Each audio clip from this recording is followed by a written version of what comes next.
Pues quién sabe qué haya pasado allá en el centro histórico. Pasan un montón de ochos. Bueno, mientras aquí esperando a los demás del club ciclista Polillitas. Otra vez los compas allá practicando.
Vamos a rodar todos juntos, traemos los chicos de primera vez. Y bueno, preparados a sus bicicletas, el ruido no nos ayuda mucho, el megáfono se descompuso, pero bueno, tenemos garganta para eso y para más. A sus bicis, ya nos vamos. Y bueno, ya nos agarró la lluvia y vamos saliendo.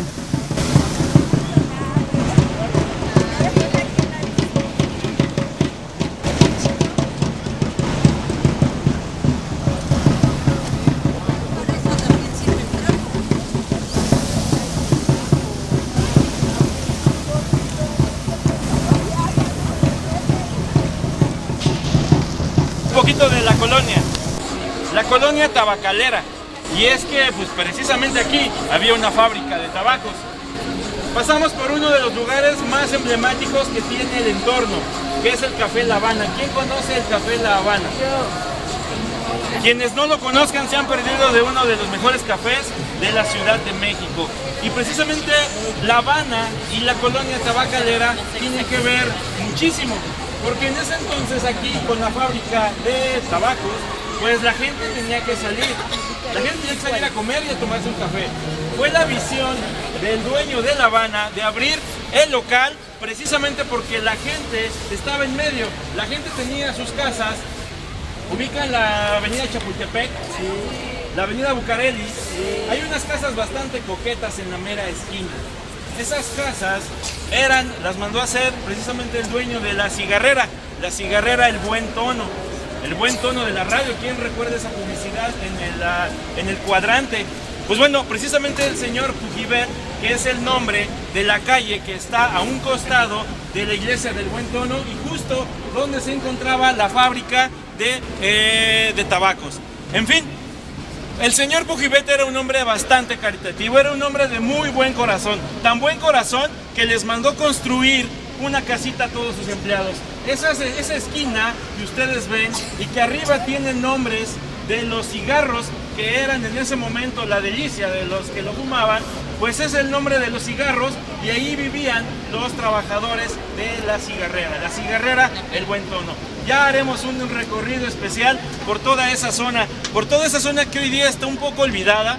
Es el barrio de San Juan, con sus mercados, el barrio de San Juan, con ese templo que hace poquito cumplió 100 años, y es un templo dedicado a la señora del Buen Tono. La señora del Buen Tono, pero que no la del Buen Tono, era la de los cigarros. En efecto, el señor Pujibet era tan, pero tan de buen corazón, que le dijo a la colonia: díganme qué quieren que les construya, ¿un teatro? ¿Una iglesia? Y la gente dijo: no, no queremos teatros, queremos una iglesia. Bueno, pues al pueblo lo que quieran, y les mandó construir una iglesia. Pero bueno, vamos ya en tema, ya estamos en el lugar y en la colonia y en el sitio donde inició la urbanización en la Ciudad de México. Por ahí no se ponen de acuerdo cuál es la colonia más antigua del Distrito Federal. Pueden buscar en libros, pueden buscar en internet y todavía en las bibliotecas, por supuesto, y todavía no hay una certeza de cuál es la colonia más antigua. Unos dicen que es la Santa María la Ribera, otros dicen que es la colonia de los arquitectos. Los de allá dicen que es esa, los de aquí decimos que es la Santa María la Ribera. Y es que habría que irse a la historia. Como lo platicábamos abajo del monumento, la ciudad tenía que crecer. Ya no cabíamos en un solo cuadrante. Así que el poniente era el mejor sitio. Y es que, bueno, habría que revisar, pero en el poniente existían árboles frutales, en el poniente existían haciendas, en el poniente existía un clima maravilloso. Imagínense el clima tan maravilloso que existía acá, que Benito Juárez y Margarita Maza de Juárez tenían una casa de campo a un costado de donde hoy está la iglesia de San Cosme y de Damián, título que le da el nombre a esta colonia. Ese era el clima por acá, ese era el entorno de este lado de la ciudad, a tan solo 4 kilómetros de distancia del kilómetro cero. ¿Se ubican dónde está el kilómetro cero, verdad? No es la revista que a veces regalamos aquí. El kilómetro cero está a un costado de la Catedral Metropolitana. Ya en otra ocasión iremos al lugar donde de ese punto parten todos los caminos a nivel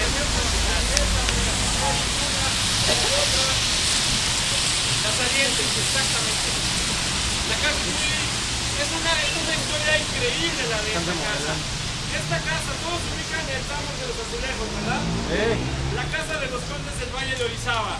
Pues bueno, imagínense qué tan padre era el lugar y el ambiente y el clima, que esta era la casa de campo de los condes del Valle de Orizaba. El séptimo conde del Valle de Orizaba decidió poner aquí su casita de verano. En este terreno, en esta avenida, había muchas casas similares, porque muchos de los condes, de la gente de Alcurnia, del primer cuadro, querían poner su casa en esta avenida. Solamente nos queda esta, así que hay que cuidarla mucho, porque para mala suerte en 1766, que es cuando se comienza la construcción de esta casa, pues el conde muere en 1771. Esta casa nunca la habitó nadie de la familia de los condes del Valle de Orizaba. Fue hasta 1820 cuando el gobierno puso en subasta este lugar. Por supuesto que no fue el comprador. Lo padre de este lugar es que siempre se ha dedicado a difundir la educación. Ha sido escuela francesa, ha sido escuela de jesuitas, hoy es de pertenencia a la UNAM, y en este lugar dan cursos de computación, dan cursos de idiomas, pero siempre manteniendo la fachada. Por dentro se ha modificado en varias ocasiones, pero la fachada sigue siendo un símbolo.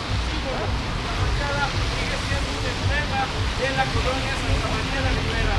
De nuevo, la construcción más vieja de esta colonia.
De este precioso parque. El parque tiene muchísima historia y también la historia a su alrededor. Para muestra basta un botón. Detrás de mí una cantina, Salón París. Y aquí quiero que ustedes me ayuden porque quiero traer a su memoria y a la mía canciones de uno de los cantautores más importantes que ha tenido este país. No me refiero a Juan Gabriel, ya tan sonado últimamente. José Alfredo Jiménez. Canciones de José Alfredo Jiménez. El Rey, La vida no vale nada, que es Caminos de Guanajuato. La media vuelta. Todo el año. Sombras nada más. Ese Es de Javier Solís. Además, esa canción es argentina, es un tango de hecho. Ella, por supuesto. Yo quiero traer a colación una canción maravillosa que dice: te vi llegar y tu amor era fuego, era lumbre. Las distancias apartan las ciudades destruyen las costumbres. José Alfredo Jiménez. Y en efecto, las distancias separan las ciudades y las ciudades destruyen nuestras costumbres. José Alfredo Jiménez llega de León, Guanajuato, llega de Dolores Hidalgo a este lugar. Él llegó a vivir en esta colonia, llegó a vivir en la calle de Mariano Azuela, llegó a vivir junto con su familia a la casa de una tía, Fellito, así le decían, Fellito. Fellito pasó su juventud en este parque, en este entorno. Y a Fellito, pues su ropa no estaba sucia. Lo que le seguía estaba completamente sucia, toda tiznada, toda ceniza. Y Fellito tenía que vivir de algo, tenía que aportar en la casa de la tía. Así que a Fellito, pues se le ocurrió ser mesero. Fellito, hay leyendas que dicen que José Alfredo fue mesero en este restaurante. Hay otras que dicen que el restaurante donde fue mesero estaba ubicado en la calle de San Cosme, en un lugar donde vendían comida yucateca. Sea como sea, a este lugar sí venía José Alfredo Jiménez. Hay gente que recuerda cómo José Alfredo Jiménez, en muchas servilletas de este lugar, comenzaba a componer canciones. Comenzaba con esa creatividad musical, al menos en la letra, porque José Alfredo Jiménez no sabía tocar ningún instrumento. Hoy día no podríamos concebir a José Alfredo Jiménez sin esos arreglos musicales tan increíbles. Es más, él mismo se apenaba de la voz que tenía. Aquellos que han escuchado a José Alfredo, pues la verdad es que no canta muy bien que digamos. Eso sí, le echa sentimiento. Pero lo importante de José Alfredo son sus letras. Lo importante de José Alfredo es que él veía de otra manera el amor, veía el desamor y siempre asociaba el desamor con su buen trago de tequila. Estoy en el rincón de una cantina, decía José Alfredo, pidiendo la canción que yo pedí, decía. Oyendo la canción que yo pedí. Oyendo la canción que yo pedí, es correcto. Pero bueno, hoy el Salón París tiene más de 80 años. Esta cantina ya es un ícono en la colonia. Está abierta, ahorita está cerrada, pero La acaban de cerrar. sí, cierra 9, 10 de la noche. Pero es un lugar donde pues todavía se puede ver las antiguas cantinas de barrio, las antiguas cantinas que todavía tienen esa rocola, esa consola para poner los discos. Son de esas cantinas que poco a poco la modernidad, que poco a poco los bares están quitándole la tradición a las cantinas en la Ciudad de México. Una cantina de más de 80 años que cuando tengan oportunidad pues tienen que venir. Y más a mis espaldas, ya para cuando tengan más hambre, uno de los mejores pozoles que hay en la zona. Todavía era muy común en los 50 ver pozolerías, ver birrierías.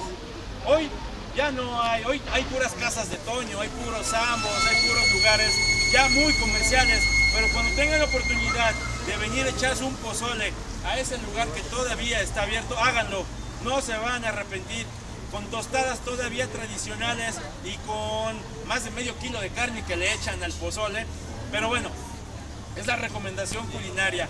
No vamos a ir al siguiente punto, pero quiero compartirles una crónica de un taxista hace 6 meses más o menos. Cuando yo tomaba un taxi, el taxista era vecino de la zona y él me decía que ahí por Eligio Ancona había una tortería. La tortería, la Super Torta, así se llamaba. Hoy todavía existe, pero ya no es la sombra de lo que era la super torta. La super torta era una torta, me decía el chofer, de este vuelo. Era una tortería tan famosa, tan pero tan famosa, que artistas venían a comprar sus tortas a ese lugar. Era muy frecuente, todavía conserva. Cuando ustedes entran a este lugar es como si entraran en un museo del siglo XIX. Todavía en la parte de abajo están los salones para ver las diferentes exposiciones, y como era un museo de investigación, todo lo que tenía que ver con la tierra, con la química, con la paleontología, con toda la geología en sí, tenía que ver en su investigación en la parte de arriba. Es un estilo arquitectónico por dentro, es un Art Nouveau, precisamente característico de principios del siglo pasado. Y a un costado, quiero que alguien me diga cómo se llamaba ese centro de servicio. ¿Alcanzan a leer? 7:30. 7:30, es correcto. Bueno, les presento lo que justo hablábamos de eso. Todavía hasta hace 3 años aquí había un centro de servicio. Este fue el lugar de la primer gasolinera que hubo en la colonia. Todavía hace unos años podían ver ustedes la primer bomba que se instauró en la colonia Santa María la Ribera. Y el nombre es bien característico. El dueño se le llamaba en ese entonces el Rey del Copete. Caray, el Rey del Copete, el 7:30, ¿qué tiene que ver? Bueno, el 7:30 porque aquí era muy común que los taxistas llegaran a hacer su cambio de turno. En este lugar estaba lleno de taxis, así que en lo que esperaban el turno y el cambio, los taxistas empezaban a jugar a las cartas. Hay un juego en las cartas que se llama el 7:30. Entonces era muy común ver a los taxistas ahí en los cofres jugar al 7:30. Pero el Rey del Copete, que era el dueño de la gasolinera, era un tipo bastante inteligente. ¿Por qué? Porque antes se despachaba la gasolina, no con esas bombas, eso ya fue después, sino se les despachaba en un envase. Ese envase de al litro, pues se tenía que vertir a través de un embudo y se colocaba la gasolina. Pero el Rey del Copete era tan hábil que la jarra 7 le vaciaba un poquito antes de que se vaciara por completo. Entonces él quedaba bien. Decía, ahí te va tu 7 y ahí te va tu medio. Hablábamos de los cines. La Plaza Morisco, otrora el Cine Majestic. El Cine Majestic tenía capacidad para 3.500 personas. Y como su nombre lo dice, Majestic, porque era majestuoso. Era un cine con el mejor sonido de la época. Era un cine que en el vestíbulo era tan grande que la gente, cuando acababa de ver la película, por unos centavos más, podía quedarse a bailar en el vestíbulo.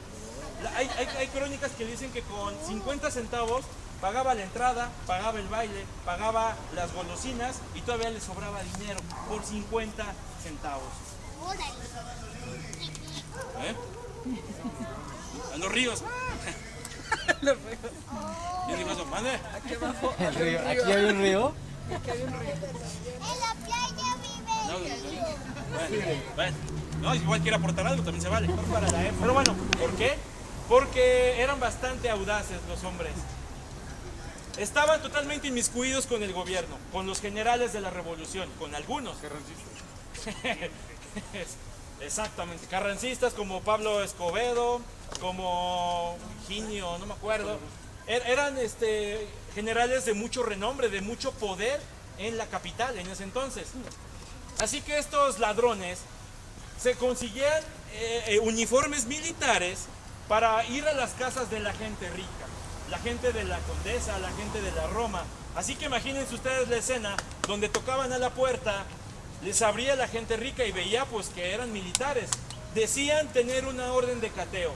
Esa orden de cateo estaba firmada por el general de la plaza, así que no tenía que haber problema. Permitían la libre entrada a su morada, y aquellos pseudo militares comenzaban a pasar el inventario de todo lo de valor. Oro, plata, joyas, dinero en efectivo, todo era contabilizado y todo le decían al dueño: por favor, usted pase a la comandancia para que le regresen lo que nos estamos llevando. La gente rica confiaba, la gente rica decía, bueno, son militares, tenemos que obedecer. Pues cuando iban a la comandancia a reclamar por lo que se habían llevado, pues se daban cuenta que no había ningún operativo, que no había ninguna orden de cateo y que habían sido víctimas de un robo totalmente innovador. El robo de la banda del automóvil. Así que había exposiciones en Europa, había exposiciones en Estados Unidos y por supuesto México había sido invitado para participar en esas exposiciones. Es el año de 1884. Este kiosco se manda a hacer en el extranjero. El señor Ibarrola tenía una muy buena relación de amistad con diferentes empresarios en Pittsburgh. Este kiosco y el acero de este inmueble se hace en Pittsburgh. Por supuesto que el kiosco va, participa, pero ¿por qué morisco? Dirán ustedes, ya dinos. Bueno, es morisco porque todo lo que tiene que ver con lo exótico es mejor visto. Así que, ¿qué mejor que hacer un kiosco con un estilo arquitectónico totalmente diferente a lo que todo mundo va y presenta? Así que se le encarga al arquitecto hacerlo con estilo morisco. Quienes nos hayan acompañado en rodadas anteriores recordarán los muros de cierto convento que fuimos, ¿verdad?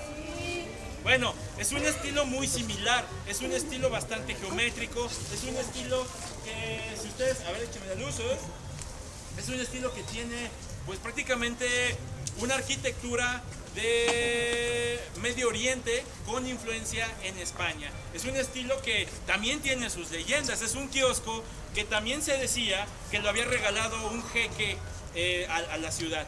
Es un kiosco que también decía que es una copia porque el original se había hundido en el mar.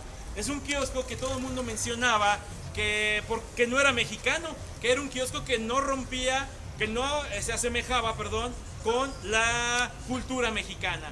Este kiosco regresó a la Ciudad de México y estuvo algunos años justo en la avenida Juárez, donde hoy se ubica el hemiciclo a Juárez. En este lugar se llevaban a cabo los sorteos de la Lotería Nacional. Pero bueno, llega el centenario, el kiosco vuelve a participar en una exposición. El kiosco tiene una característica importante, se puede desmontar. Así que el kiosco se lo llevan en partes al nuevo lugar donde va a ser la exposición y se comienza la construcción del hemiciclo a Juárez. Cuando lo regresan, pues ya no tiene cabida. Y es ahí cuando los colonos de la Santa María la Ribera le piden al entonces presidente en turno que les done ese kiosco para este recién parque hecho.